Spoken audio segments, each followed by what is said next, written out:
অনন্তর রক্তামশয় হওয়ায় তাহাকে গঙ্গার অপর পারে বরাহনগরে সৌরেন্দ্রমোহন ঠাকুরের ভাড়া বাড়িতে রাখিয়া চিকিৎসা করানো হয়। শ্রীরামকৃষ্ণ মঠ তখন বরাহনগরেই অবস্থিত ছিল।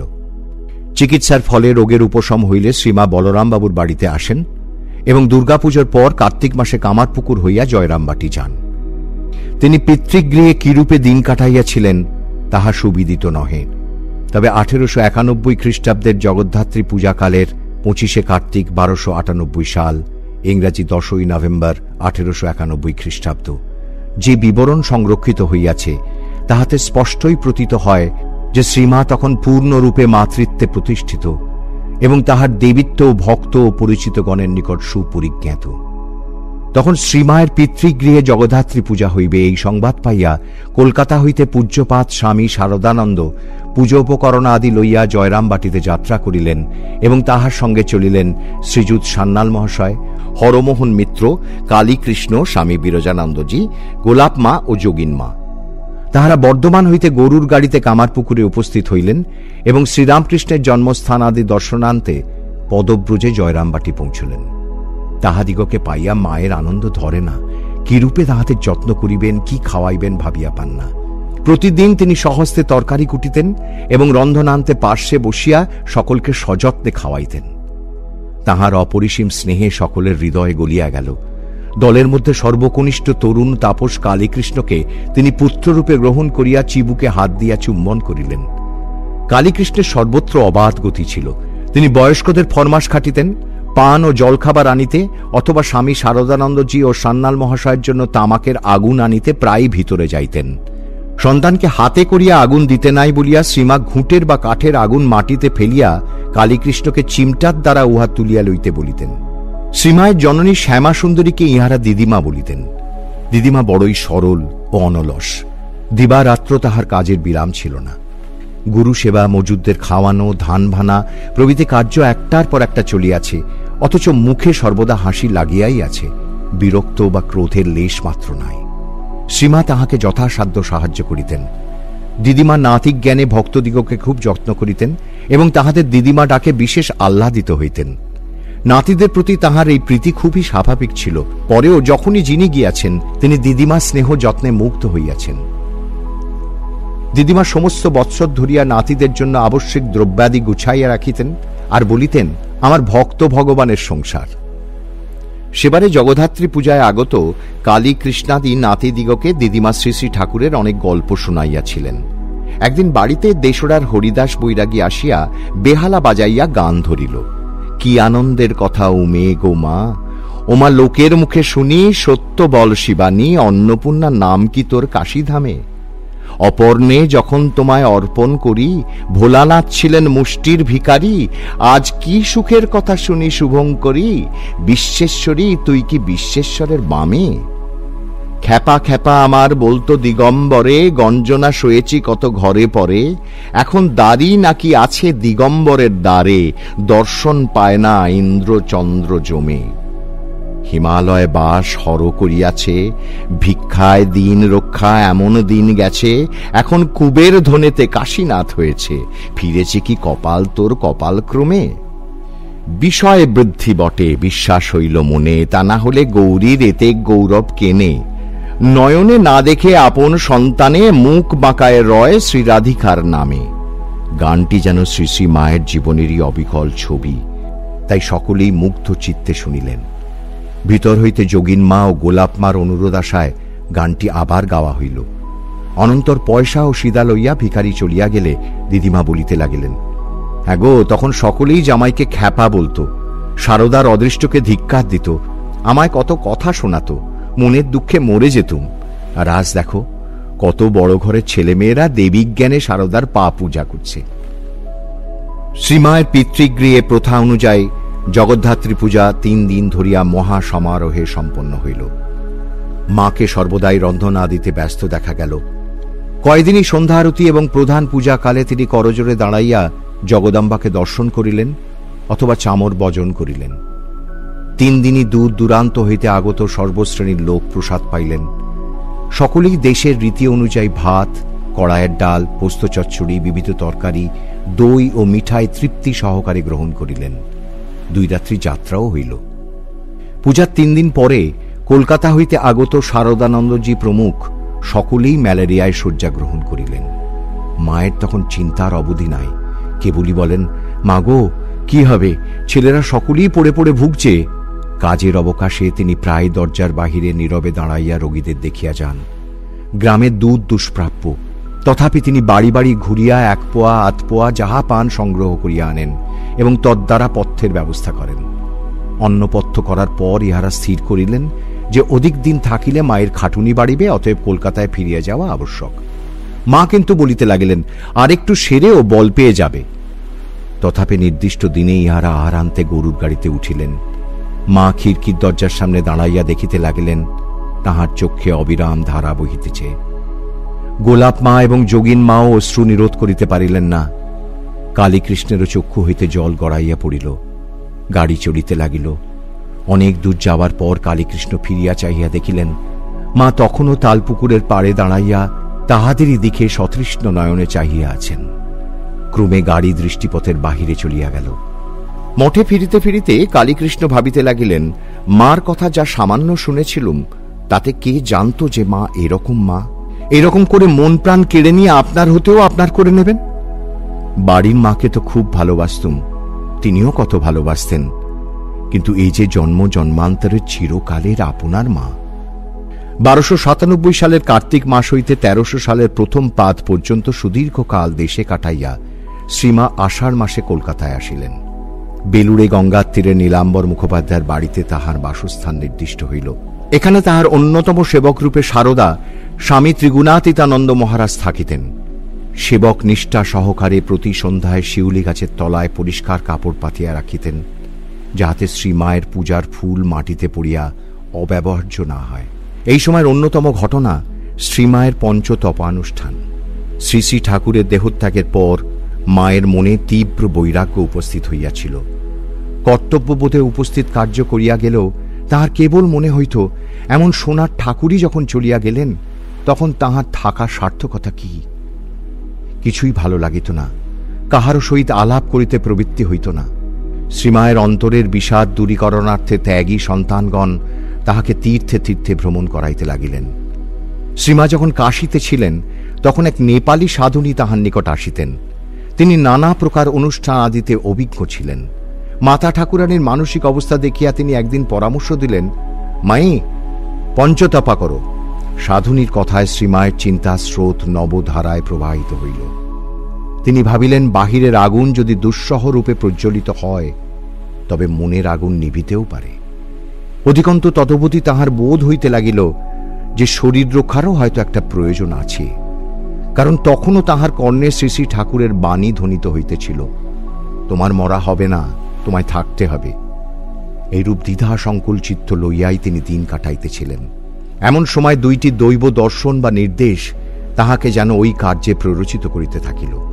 তিনি কামারপুকুরে সাদা চোখে দেখিয়াছিলেন 11 কিংবা 12 বর্ষ বয়স্কা এক কন্যা তাহার সঙ্গে সঙ্গে ফিরিতেছে, কখনো সম্মুখে কখনো পশ্চাতে। তাহার কেশ রুক্ষ, পরিধানে গৈরিক আর গলায় রুদ্রাক্ষের মালা। শ্রী শ্রী ঠাকুরের অদর্শনজনিত অন্তরের বৈরাগ্য যেন মূর্তি পরিগ্রহ করিয়াছে। ঠাকুরের অন্তর্ধানের কিছুকাল পর হইতেই তিনি আরেকটি দর্শন পাইতেন। তিনি প্রায় দেখিতেন শ্বশ্রু আদি বিমণ্ডিত এক সন্ন্যাসী তাহাকে পঞ্চতপা করিবার কথা বলিতেছেন। শ্রীমা প্রথমে এই বিষয়ে উদাসীন ছিলেন, কিন্তু সন্ন্যাসী পীড়াপিড়ি করিতে থাকিলেন। অবশেষে বেলুড়ে অবস্থানের সময় শ্রী মায়ের মনে পঞ্চতপার আগ্রহ বর্ধিত হইল। পঞ্চতপা কি তাহা তিনি জানেন না, তাই যোগিন মাকে জিজ্ঞাসা করিলেন। তিনি বলিলেন, বেশ তো মা, আমিও করব। সুতরাং উভয়ের জন্য পঞ্চতপানুষ্ঠানের আয়োজন হইল। একতলার ছাদের ওপর মাটি ফেলিয়া উহার ওপর 5 হাত অন্তর ঘুঁটে দিয়া সকালে 4টি আগুন জ্বালানো হইল। আগুনের পরিধি বেশ বড় এবং উহা দাউ দাউ করিয়া জ্বলিতেছে, আর আকাশে রহিয়াছে গ্রীষ্মকালের মার্তণ্ড। গঙ্গায় স্নান করিয়া আসিয়া সেই 5টি আগুনের ভয়াবহ দৃশ্য দেখিয়া শ্রীমা ভাবিলেন, এই ব্রতানুষ্ঠান কি সম্ভব হইবে? যোগিন মা সাহস দিয়া বলিলেন, মা ঢুকে পড়ো, ভয় কি? অনন্তর শ্রী শ্রী ঠাকুরকে স্মরণ করিয়া শ্রীমা সেই অগ্নিকুণ্ডের ঠিক মধ্যস্থলে গিয়া আসন গ্রহণ করিলেন। যোগিন মাও পার্শ্বে উপবেশন করিলেন। অগ্নিমধ্যে প্রবেশ করিয়া শ্রীমা দেখিলেন উহা যেন তেজহীন। এদিকে সকালের সূর্য মস্তকোপরি উঠিয়া দ্বীপ প্রহরের অগ্নিজাল ঢালিয়া অবশেষে সন্ধ্যায় বিদায় লইলেন। তখন শ্রীমা সহচরীর সহিত সেই অগ্নিরাশি হইতে উঠিয়া আসিলেন। এইরূপ ক্রমাগত 7 দিন উদয়াস্ত তপস্যা চলিল। শরীর ঝলসিয়া অঙ্গার বর্ণ হইল। তখন মনের আগুন অনেকটা নিভিল। গৈরিক পরিহিতা কিশোরীও চিরদিনের মতো বিদায় লইল। বিষম অগ্নি পরীক্ষায় শ্রীমা উত্তীর্ণ হইলেন। অথচ পরবর্তীকালে ভক্ত সন্তানদের সহিত কথা প্রসঙ্গে তিনি এই পঞ্চতপাকে অতি সাধারণভাবে বর্ণনা করিতেন। ভক্ত প্রশ্ন করিলেন, তপস্যার কি দরকার? মা বলিলেন, তপস্যা দরকার। পার্বতীও শিবের জন্য করেছিলেন। এসব করার লোকের জন্য, নইলে লোকে বলবে কই সাধারণের মতো খায় দায় আছে। আর পঞ্চতপাটপা এসব মেয়েলি, যেমন ব্রত সব করে না। ঠাকুর সব সাধনা করেছেন। বলতেন, আমি ছাঁচ করে গেলুম, তোরা সব ছাঁচে ঢেলে তুলে নে। অন্তরঙ্গ সন্তান জানিতে চাহিলেন, আপনার অত শত করার দরকার কি? মা উত্তর দিলেন, বাবা, তোমাদের জন্যে। ছেলেরা কি অত করতে পারবে? তাই করতে হয়। পঞ্চতপার ফলে প্রাণের জ্বালা নিভিলেও শরীর ধারণের প্রয়োজন তাহার নিকট তখনও চূড়ান্ত রূপে প্রতিভাত হয় নাই। আর এক অভিনব দর্শনের ফলে উহারও বিলম্ব হইল না। সেদিন পূর্ণিমা তিথি। বিস্তৃত জাহ্নবী বক্ষে জ্যোৎস্না রাশি মৃদু পবনে গলিত রজতের ন্যায় নাচিয়া বেড়াইতেছে। শ্রীমা উদ্যান বাটি হইতে গঙ্গায় অবতরণ করিবার সোপানে উপবিষ্ট হইয়া মুগ্ধ নেত্রে সুরধ্বনির অপূর্ব শোভা দর্শন করিতেছেন। মনে অন্য কোনো চিন্তা নাই। অকস্মাৎ দেখিলেন শ্রীরামকৃষ্ণ পিছন হইতে আসিয়া দ্রুত পদে গঙ্গায় নামিয়া গেলেন, এবং সঙ্গে সঙ্গে সে চিন্ময় দেহ যুগ যুগান্তরা রাধিতা ভাগীরথীর পাপহারী পবিত্র নীরে মিশিয়া গেল। তদ্দর্শনে শ্রীমায়ের সমস্ত অঙ্গ রোমাঞ্চিত হইল। তিনি স্তম্ভিত হইয়া অপলক দৃষ্টিতে চাহিয়া আছেন। এমন সময় কোথা হইতে আচার্য স্বামী বিবেকানন্দ আসিয়া জয় রামকৃষ্ণ বলিতে বলিতে 2 হস্তে সেই ব্রহ্মবাড়ি লইয়া চারিদিকে অগণিত নরনারীর মস্তকে সিঞ্চন করিতে লাগিলেন। শ্রীমা চাহিয়া দেখিলেন অসীম জনসংঘ সেই জলস্পর্শে সদ্য মুক্তি লাভ করিতেছে। দৃশ্যটি এতই জীবন্ত বোধ হইয়াছিল যে কয়েকদিন পর্যন্ত উহা যেন তাহার নয়ন সমক্ষে ভাসিতেছিল। তাই ঠাকুরের দিব্য দেহ বোধে কিছুকাল তিনি পদস্পর্শ হওয়ার ভয়ে গঙ্গা জলে নামিয়া স্নান করিতে পারেন নাই। এই অলৌকিক দর্শন মাতা ঠাকুরানীর মনে যুগাবতারের লীলার তাৎপর্য পূর্ণরূপে উদ্ঘাটিত করিল, এবং উহার মর্ম উপলব্ধি করিয়া তাহার বিশ্বাস জন্মিল যে সে লীলার পুষ্টিবিধানের জন্য তাহারও এই নরদেহে অবস্থানের একটা বিশেষ সার্থকতা আছে। কল্যাণ সাধনের যে মহতী ইচ্ছা এইরূপ বিবিধ অনুভূতি ও চিন্তাধারার মধ্য দিয়া ক্রমে অন্তর্রাজ্যে রূপ গ্রহণ করিতেছিল, তাহা এই বাটিতেই এক অপূর্ব ঘটনা অবলম্বনে পরিপূর্ণ সৌন্দর্যে আত্মপ্রকাশ করিয়া সকলকে বিমোহিত করিয়াছিল। এই বাড়িতে নাগমহাশয় শ্রীমায়ের প্রথম দর্শন লাভ করেন। নাগমহাশয় শ্রীমাকে সাক্ষাৎ ভগবতী বলিয়াই জানিতেন। তিনি যেদিন আসিলেন সেদিন একাদশী। শ্রীমা আহারে বসিয়াছেন। তখনও পর্যন্ত কোনো পুরুষ ভক্ত শ্রীমায়ের সাক্ষাৎ দর্শন পাইতেন না। সিঁড়িতে মাথা ছোঁয়াইয়া প্রণাম করিতেন। একজন ঝি আসিয়া নাম করিয়া বলিত, মা, তোমাকে অমুকবাবু প্রণাম করছেন। শ্রীমাও আশীর্বাদ জানাইতেন। আলোচ্য দিনে ঝি আসিয়া বলিল, মা, নাগমশাইকে তিনি প্রণাম করছেন, কিন্তু মাথা এত জোরে ঠুকছেন মনে হয় রক্ত বেরোবে। মহারাজ স্বামী যোগানন্দ পেছন থেকে কত বলছেন থামবার জন্যে, কিন্তু কোনো বাক্যই নেই, যেন হুঁশ নেই। পাগল না কি মা? শ্রীমা এই তন্ময় ভক্তের কথা শুনিয়াই স্নেহে বিগলিত হইলেন এবং ঝিকে বলিলেন, ওগো, যোগেনকে বল এখানে পাঠিয়ে দিতে। যোগানন্দজি নিজেই ধরিয়া লইয়া আসিলে মা দেখিলেন নাগমহাশয়ের কপাল ফুলিয়া গিয়াছে, চোখ দিয়া জল পড়িতেছে, পা এখানে পড়িতে সেখানে পড়িতেছে, চোখের জলে সেখানে শ্রীমাকে পর্যন্ত দেখিতে পাইতেছেন না। নাগমহাশয় যেন এই জগতেই নাই। স্নেহ বিচলিতা শ্রীমা তাহার চিরাভ্যস্ত সংকোচ ভুলিয়া গিয়া ভক্তি বিহ্বল সন্তানকে ধরিয়া বসাইলেন। নাগমহাশয়ের মুখে তখনও কেবল মা মা শব্দ, যেন উন্মাদ, অথচ শান্ত ধীর স্থির। শ্রীমা তাহার অশ্রু মুছাইয়া দিলেন। সম্মুখে একাদশীর আহার্য ছিল লুচি মিষ্টি ফল। উহা হইতে কিছু নিজ মুখে দিয়া সহস্তে নাগমহাশয়কে খাওয়াইয়া দিতে লাগিলেন। কিন্তু নাগমহাশয়ের মন তখন মোটেই বাহিরের দিকে নাই। মুখে খাদ্য তুলিয়া দিলেও গিলিতে পারেন না, কেবল মা মা বলিতেছেন, আর শ্রীমায়ের পায়ে হাত দিয়া বসিয়া আছেন। মাকে মেয়েরা বলিতে লাগিলেন, মা, তোমার তো খাওয়া হলো না, মহারাজকে বলি একে সরিয়ে নিতে। মা বলিলেন, থাক, একটু স্থির হয়ে নিক। শ্রীমা কিছুক্ষণ তাহার গায়ে ও মাথায় হাত বুলাইয়া দিতে ও ঠাকুরের নাম করিতে হুঁশ আসিল। তখন মা খাইতে বসিলেন ও নাগ মহাশয়কে খাওয়াইয়া দিতে লাগিলেন। আহার শেষ হইলে নাগ মহাশয়কে যখন নিচে নামানো হইতেছিল, তখন তিনি শ্রীমাকে কেবলই বলিতেছিলেন, না হং না হং তুহু তুহু। যাহারা নিকটে ছিলেন তাহাদের ওই দিকে দৃষ্টি আকর্ষণ করিয়া শ্রীমা বলিলেন, দেখো কি বুদ্ধি। তাহার পূর্ণ বিশ্বাস ছিল যে এই ভক্তপ্রবর তাহার জন্য সব করিতে পারিতেন। মাতা ঠাকুরানীর শ্রীহস্ত হইতে প্রসাদ লাভের আনন্দে আত্মহারা হইয়া নাগ মহাশয় আরও বলিয়াছিলেন, বাপের চেয়ে মা দয়াল, বাপের চেয়ে মা দয়াল। নাগ মহাশয়ের প্রতি শ্রীমায়ের বাৎসল্যপূর্ণ ব্যবহারের আরেকটি চমৎকার দৃষ্টান্ত রহিয়াছে। উহা অন্য সময়ের এবং হয়তো অন্য স্থানের হইলেও বর্ণনা সুবিধের জন্য আমরা এখানেই লিপিবদ্ধ করিলাম। একবার একখানি ময়লা জীর্ণ বস্ত্র পরিয়া এবং নিজেদের গাছের একঝুড়ি আম মাথায় লইয়া তিনি শ্রীমায়ের বাটিতে উপস্থিত হইলেন। আমগুলি খুবই ভালো ছিল, কতকগুলিতে চুনের ফোঁটা দেওয়া ছিল। মায়ের বাটিতে আসিয়া তিনি ঝুড়ি মাথায় করিয়া ঘুরিয়া বেড়াইতে লাগিলেন। কাহারও হাতে উহা দেন না। তাহার মনের ভাব ছিল মাকে বসিয়া খাওয়াইবেন, কিন্তু কাহাকেও কিছু বলেন নাই। অবশেষে স্বামী যোগানন্দজি খবর পাঠাইলেন, মাকে বলো নাগ মহাশয় আম নিয়ে এসেছেন, কিছু বলেনও না, কারো কাছে দেনও না। শ্রীমা শুনিয়া বলিলেন, এখানে পাঠিয়ে দাও। নাগ মহাশয় ঝুড়ি মাথায় করিয়াই আসিলেন এবং একজন ব্রহ্মচারী উহা নামাইয়া লইলে মাতা ঠাকুরানীর চরণ বন্দনা করিলেন। মা দেখিলেন তিনি এবার পূর্ববারের মতোই বেহুশ, মুখে শ্রী শ্রী ঠাকুরের নাম ও মা রব, আর বক্ষ নয়ন জলে ভাসিয়া যাইতেছে। তখনও ঠাকুর পূজা হয় নাই। আমগুলি কাটিয়া ঠাকুরকে ভোগ দেওয়া হইল। পূজান্তে যোগিনমা আসিয়া একখানি শাল পাতায় শ্রীমাকে প্রসাদ দিয়া গেলে তিনি কিছু প্রসাদ গ্রহণ করিলেন এবং গোলাপ মাকে বলিলেন, আর একখানা শাল পাতা দাও। পাতা দেওয়া হইলে উহাতে কিছু প্রসাদ তুলিয়া দিয়া তিনি নাগ মহাশয়কে বলিলেন, খাও। কিন্তু কে খাইবে? তাহার দেহজ্ঞানী নাই, হাত যেন অবশ। শ্রীমা তাহার হাত ধরিয়া অনেক করিয়া খাইতে বলিলে তিনি খাইলেন না, শুধু এক টুকরো আম লইয়া মাথায় ঘষিতে লাগিলেন। তখন শ্রীমা নিরুপায় হইয়া নিচে সংবাদ পাঠাইলেন এবং একজন আসিয়া নাগ মহাশয়কে লইয়া গেলেন। নিচে গিয়া প্রণাম করিতে করিতে তিনি মাথা ফুলাইয়া ফেলিলেন এবং বহুক্ষণ পরে জ্ঞান ফিরিয়া আসিলে গৃহে ফিরিয়া গেলেন। অন্নপ্রসাদ আর গ্রহণ করিলেন না। শ্রীমা যখন বাগবাজারে গঙ্গার ধারে গুদাম বাড়িতে ছিলেন, তখন নাগ মহাশয় তথায় আসিলে তিনি তাহাকে একখানি শাল পাতায় প্রসাদ দিয়াছিলেন। নাগ মহাশয় ভক্তির আতিশয্যে পাতা শুদ্ধ প্রসাদ খাইয়া ফেলেন। অন্য একবার মা তাহাকে একখানি কাপড় দিয়াছিলেন। নাগ মহাশয় উহা না পরিয়া মাথায় জড়াইয়া রাখিতেন।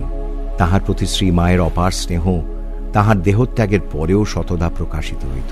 জনৈক ভক্ত একদিন দেখিয়াছিলেন মাতা ঠাকুরানী তাহার শয়নঘরের দেওয়ালে ঝুলানো স্বামীজি, গিরিশবাবু ও নাগ মহাশয়ের ছবিগুলি একে একে মুছিয়া উহাতে চন্দনের ফোঁটা দিয়া হাত দিয়া চুমা খাইলেন এবং সর্বশেষে নাগ মহাশয়ের ছবিখানি দেখিতে দেখিতে বলিলেন, কত ভক্তই আসছে, কিন্তু এমনটি আর দেখছি না।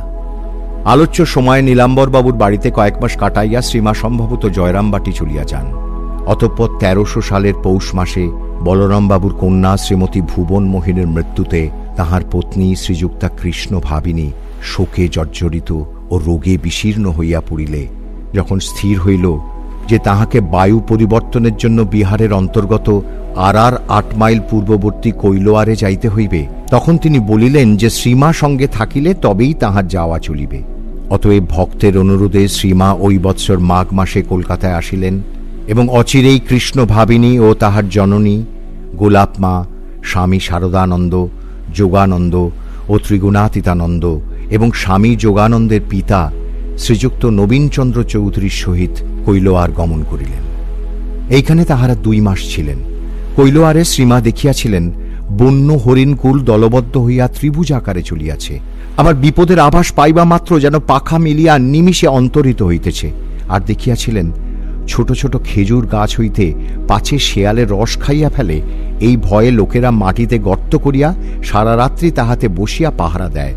গর্তের মুখে তাহাদের মাথার ওপর মাটির খোলা চাপা থাকে। মধ্যে মধ্যে তাহারা মাথা তুলিয়া দেখে ও দূর করিয়া শেয়াল তাড়ায়। কৈলোয়ার হইতে প্রত্যাবর্তনের পর মা দেশে চলিয়া যান এবং পরে তথা হইতে ফিরিয়া আসিয়া 1301 সালের ইংরাজি 1894 খ্রিস্টাব্দের দুর্গাপূজার পূর্ব পর্যন্ত বেলুড়ে অবস্থানান্তর পূজ্যপাত স্বামী প্রেমানন্দের জননী শ্রীযুক্তা মাতঙ্গিনী ঘোষের সাদর আমন্ত্রণে আটপুরে তাহাদের বাড়িতে দেবীর পূজা সন্দর্শনে গমন করেন। কয়েক বৎসর বন্ধ থাকিবার পর সেবার নূতন করিয়া পূজা আরম্ভ হইয়াছিল, তাই শ্রীমাকে গৃহে পাইয়া সকলেই বিশেষ আনন্দিত হইলেন। পূজা দেখিবার জন্য শ্রীমায়ের সঙ্গে শ্রীযুক্ত শান্তিরাম ঘোষ, শ্রীযুক্তা যোগিন মা, গোলাপ মা এবং স্বামী সদানন্দও আটপুরে গিয়াছিলেন। পূজা শেষ হইয়া গেলে মাতা ঠাকুরানী জয়রামবাটি চলিয়া যান। ওই বৎসরের শেষ ভাগে কলকাতায় প্রত্যাবর্তনের পর তীর্থ ভ্রমণের অভিলাষ হওয়ায় তিনি স্বীয় জননী ও সহোদরগণকে দেশ হইতে আনাইয়া একসঙ্গে কাশী, বৃন্দাবন প্রভৃতি দর্শনে বাহির হন। স্বামী যোগানন্দ, গোলাপ মা এবং যোগিন মাও তাহাদের সঙ্গী হন। বৃন্দাবনে কালাবাবুর কুঞ্জে তাহারা সম্ভবত ফাল্গুন ও চৈত্র এই 2 মাস কাটাইয়া কলকাতায় আসেন এবং আত্মীয়বর্গ দেশে চলিয়া গেলেও শ্রীমা শ্রীযুক্ত মাস্টার মহাশয়ের কলুটালাস্থ 51 নম্বর ভবানী দত্ত লেনের বাড়িতে 1 মাস থাকিয়া কামারপুকুর হইয়া জয়রামবাটি যান। বৃন্দাবন হইতে তিনি পিত্তল নির্মিত এক ক্ষুদ্র বালগোপাল মূর্তি আনিয়াছিলেন। উহা জয়রামবাটিতে তাহার ঘরে অপূজিত অবস্থায় পড়িয়াছিল। একদিন শ্রীমা শুইয়া আছেন, এমন সময় দেখেন ছোট গোপাল হামাগুড়ি দিয়া চৌকির কাছে আসিয়া তাহাকে বলিতেছেন, তুমি আমায় এনে ফেলে রেখেছ, খেতে দাও না, পুজো করো না, তুমি আমায় পুজো না করলে কেউ করবে না। শ্রীমা অমনি গোপালকে বাহিরে আনিয়া শ্রীহস্ত দ্বারা তাহার চিবুক স্পর্শক পূর্বক চুম্বন করিলেন। পরে পুষ্পাঞ্জলি দিয়া তাহাকে নিত্য পূজিত শ্রীরামকৃষ্ণের ছবির পার্শ্বে রাখিয়া দিলেন। গোপাল তদবধি পূজা পাইতে থাকিলেন। পূর্বেই বলা হইয়াছে যে দেশে অবস্থানকালে শ্রীমা কামারপুকুরও যাইতেন। 1895 খ্রিস্টাব্দের নভেম্বর মাসে তিনি শ্রীযুক্তা গোলাপ মার সহিত সেখানে ছিলেন এবং ওই সময় গোলাপ মা জ্বরে ভুগিয়াছিলেন। ইহার পর 1303 সালের গোড়াতে মা কলকাতায় আসেন এবং শ্রীযুক্ত বলরামবাবু মহাশয়ের পুত্র রামকৃষ্ণবাবুর বিবাহ উপলক্ষে বসুগৃহ লোকপূর্ণ থাকায় ওই বাটির পশ্চিমস্থ সরু গলির উপর শ্রীযুক্ত শরৎ সরকারের বাটিতে 59/2 নম্বর রামকান্ত বসু স্ট্রিট 1 মাস অবস্থান করেন। সেখানে একদিন মঠের সকলের উদ্দেশ্যে লিখিত স্বামীজির একখানি পত্র শ্রীমাকে শোনানো হয়। পত্রে নরনারায়ণের সেবার্থে সকলকে উদাত্ত আহ্বান জানানো হইয়াছে। পত্র শুনিয়া মা বলিলেন, নরেন হল ঠাকুরের হাতের যন্ত্র, তিনি তার ছেলেদের ও ভক্তদের দিয়ে তার কাজ করাবেন বলে, জগতের কল্যাণ করাবেন বলে নরেনকে দিয়ে সব লিখাচ্ছেন। 1 মাস পরে মা বাগবাজারে গঙ্গার ধারে সরকার বাড়ির লেনের ভাড়া বাড়িতে চলিয়া যান। উহার একতলায় হলুদের গুদাম ছিল বলিয়া লোকে উহাকে গুদাম বাড়ি বলিত। উহার দ্বিতল ও ত্রিতল বাসোপযোগী ছিল। গোপালের মা, গোলাপ মা প্রভৃতি স্ত্রী ভক্তদের লইয়া মা ত্রিতলে বাস করিতেন। সেখান হইতে বেশ গঙ্গা দর্শন করা যাইত। শ্রীমায়ের সেবা ও যত্নের কোনো ত্রুটি না হয় তজ্জন্য স্বামী যোগানন্দ ও অপর 2-1 জন সাধু ব্রহ্মচারী সহ মহারাজ স্বামী ব্রহ্মানন্দ স্বয়ং দ্বিতলে বাস করিতে লাগিলেন। এই বাড়িতে 5-6 মাস অবস্থান করিয়া শ্রীমা কালী পূজার পরে দেশে যান। আবার 1304 সালের শেষে কলকাতায় আসিয়া তিনি বোসপাড়া লেনের 10/2 নম্বর বাড়িতে বাস করিতে থাকেন। বেলুর মঠের দিনলিপি হইতে জানা যায়, পূজ্যপাদ স্বামী বিবেকানন্দ বহু ভক্ত সমবিবাহে ওই বৎসর 14 মার্চ শ্রী শ্রী মাতৃ সন্দর্শনে বাগবাজারে আসিয়াছিলেন। ওই বৎসর মে মাসে মায়ের কেদার বদ্রী দর্শনের প্রস্তাব উঠিয়াছিল, কিন্তু নানা কারণে তাহা ঘটিয়া উঠে নাই। ইহার পর 21শে জুন তিনি জয়রামবাটি ফিরিয়া যান এবং দুর্গাপূজার পূর্বেই কলকাতায় ফিরিয়া আসেন।